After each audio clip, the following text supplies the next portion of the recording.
खुलुमबाय आङो सिबिरानि ब्रह्म एसबी बड' निउज चेनेलाव नोंथांमोनखौ आरोबावहाय बरायनानै लाबाय जाय बिथांमोना सानसेयारि खौरां नायनो मोजां मोनो बिथांमोना आंनि बे एसबी बड' निउज चेनेलखौ साबस्क्राइब खालामनानै लानो हागोन मानो होननानै बुङोबा बे चेनेलनि गेजेरजोंनो जोङो सानफ्रोमबो सानसेयारि खौरांखौ फोसावो राजखान्थि समाजखान्थि आरो गुबुन आयदानि सायाव जोङो बे चेनेलनि गेजेरजों थार खौरांखौ फोसावो नोंथाङा जुदि खौरां नायनो मोजां मोनोबा बे चेनेलखौ साबस्क्राइब खालामनानै लानो हागोन चिरां जिल्लायाव दुंहाव थासारि चिरां जिल्लानि रुनिकाटा फरेस्ट रेन्ज मावख'आव बुफाय बुसि उदखार खालामनाय जाथाय गारि सावनाय हाग्रा बिफाननि हाथियार सावनाय बायदि गोबां दुंहाव थासारि जादों मख'नो गोनांदि सिखोना जोहोलाव नेशनेल पार्कनि सिङाव थानाय रिपु चिरां रिजार्भ फरेस्टआव आयेन बेरेखायै हा आवग्रिनानै थानायफोरखौ लानानै हाग्रा बिफाननिया होस्रांहैदोंमोन आरो 25 आदिबासि सुबुंफोरखौ एरेस्ट खालामनानै लाबोदोंमोन बेखौ लानानैनो दुंहाव थासारिया जानो मोन्दों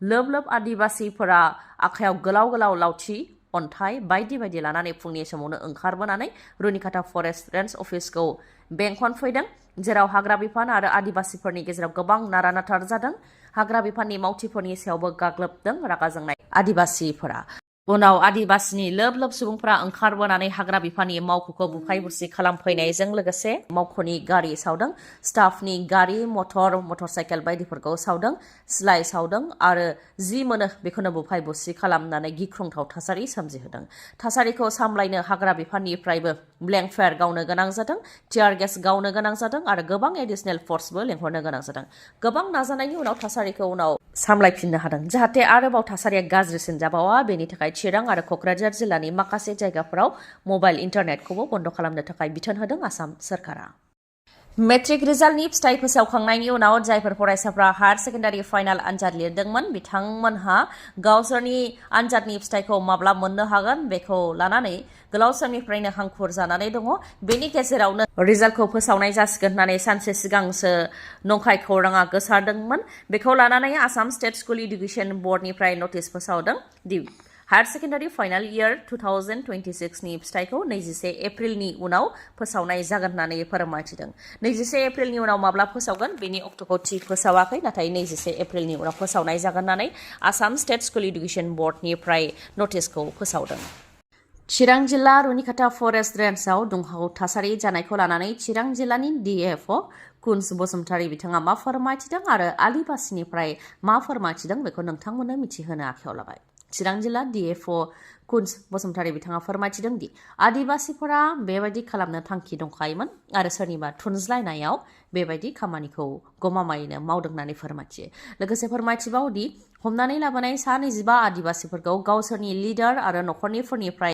सिकिउरिटि बन्ड लानानै एंगारहरनाय जाखाबायमोन नाथाय बिसोरो फुंनि 9:30 समाव लोब फैनानै डिपार्टमेन्टनि गंथाम गारि सावनानै होफैदों मावख'आव थानाय स्टाफनि गारि बाइक गासैखौबो अर सावनानै होनायजों लोगोसे गंब्रै सिलाइ सावदों आरो गंसे सिलाइजों लोगोसे गोबां गुलि गोमानानै दङ होननानै फोरमायथियो मावख'नि फार्निचार फाइल पत्र गासैखौबो खहा खालामदों होननानैबो फोरमायथियो थासारिखौ सामलायनो थाखाय 39 बेटालियन लेंहरनो गोनां आरो एडमिनिस्ट्रेसननिफ्रायबो मदद लानो गोनां जादों होननानै फोरमायथियो हाग्रायाव आयेन बेरेखायै हा आवग्रिनानै थानायफोरा गोबाङानो आसामनि बायजोनि आरो BTCनिबो थागिबि नङा होननानै फोरमायथियो ओजोंहाय दुंहाव थासारि खालामनायनि सायाव आदिबासिनि आइजोफोरजों लोगोसे आदिबासिनि दैदेनगिरिफ्रा फोरमायथिनाय बायदिब्ला जि दुंहाव थासारि जादों बेनि दायनिगिरिया हाग्रा बिफानानो आरो हाग्रा बिफाननि मावथिफोरानो होननानै फोरमायथियो लोगोसे फोरमायथिबावदि जेब्ला 25 आदिबासिफोरखौ हमनानै लानानै फैदोंमोन अब्ला बिसोरखौ उदां खालामनो थाखाय रायजो राजा गथ' गथायनिफ्राय लानानै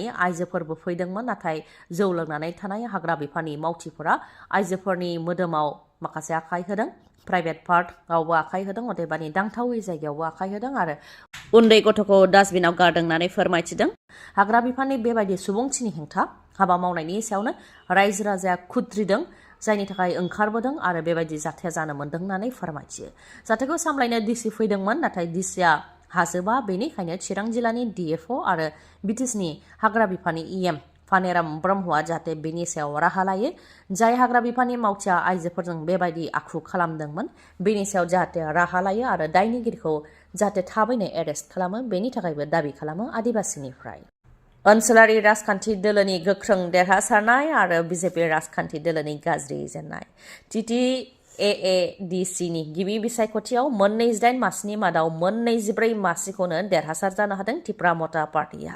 तिप्रा मता पार्टीनि गाहाय प्रद्युत बिक्रम माणिक्य देबबर्मा बिथांनि गेदेर देरहासारनाय Tipra tribal areas autonomous district council election 2026 नि भट होनाया थांनाय 12 एप्रिलाव जादोंमोन, जेराव 28 मासिनि थाखाय बिसायख'थि गेलेनाया जादोंमोन। बेयाव तिप्रा मता पार्टीयानो गाव हारसिङै 24 मासियाव देरहासार जानो हादों आरो बिजेपि राजखान्थि दोलोआ 4 मासियाव देरहासार जानो हादों। सुबुंथिनि थाखाय बा रायजो राजानि थाखाय सैथोजों आं हारसिङै नांदोंमोन, जायनि थाखाय जों देरहासारनायखौ मोननो हादों होननानै फोरमायथियो तिप्रा मतानि गाहाय प्रद्युत बिक्रम माणिक्य देबबर्मा बिथाङा। फोरमायथिनो गोनांदि तिप्रा मता दोलोआ गोबां मासियाव देरहासारनो हाखांनायनि उनाव त्रिपुरानि दाब दाब जायगायाव दुंहाव थासारिया जादोंमोन।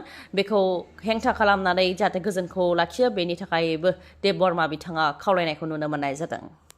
मिरु सोरखारा होनाय प्रप'जेला रिजेक्ट जाबाय। लकसभानि बियाब बांहोनायजों लोगोसे आइजोफोरनि थाखाय 33% रिजार्वेशन खालामनो थाखाय कन्स्टिटिउशन एमेन्डमेन्ट बिलखौ मिरु सोरखारा प्रप'जेल होदोंमोन, नाथाय बे बिलआ रिजेक्ट जाबाय।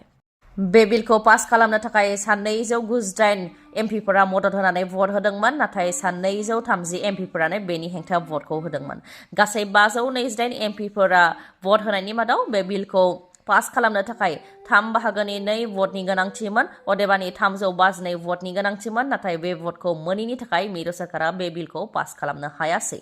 2011 मायथाइनि सेन्सासनि सायाव बिथा खालामनानै लकसभानि सिटखौ बांहोनो थांखि लादोंमोन। 543 एमपि सिटखौ बांहोनानै 850 सिम खालामनायनि प्रप'जेल होदोंमोन। लोगोसे 2011 मायथाइनि सेन्सासनि सायाव बिथा खालामनानै डिलिमिटेशन बा बियाब दाफामनोबो नागिरदोंमन, नाथाय मिरु सोरखारनि नाजानाया फेलें जानो गोनां जाबाय।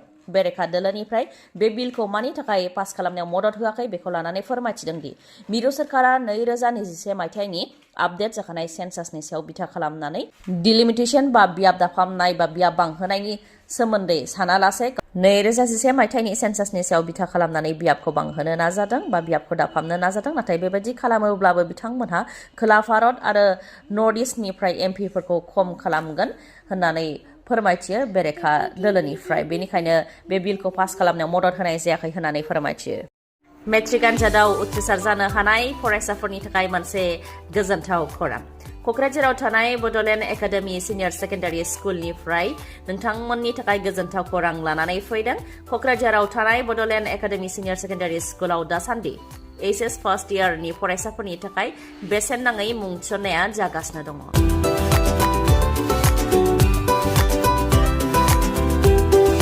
स्ट्रीम हिसाबै आर्टस थागोन। गोजौ सोलोंथाइ गोनां फोरोंगिरिफोरनि गेजेरजों फोरोंथाइ होनायनि राहा दङ।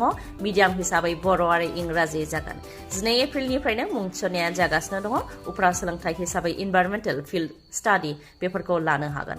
हौवासा आरो हिन्जावसाफोरनि थाखाय आलदा आलदायै मोजां हस्टेलाव थानानै फरायनायनिबो खाबु दङ। बेनिख्रुइबो आरो मोनसे गोजोनथाव खौरांसिनबावा जाहैबाय जायफोर फरायसाफोरा 75% बा 75% बा बिनि बांसिन लानानै उथ्रिसार जानो हादों, बिथांमोन 7 फरायसाफोरनि थाखाय फरायनायजों लोगोसे जानाय थानायखौबो बेसेन नाङै खालामनानै होनाय जादों।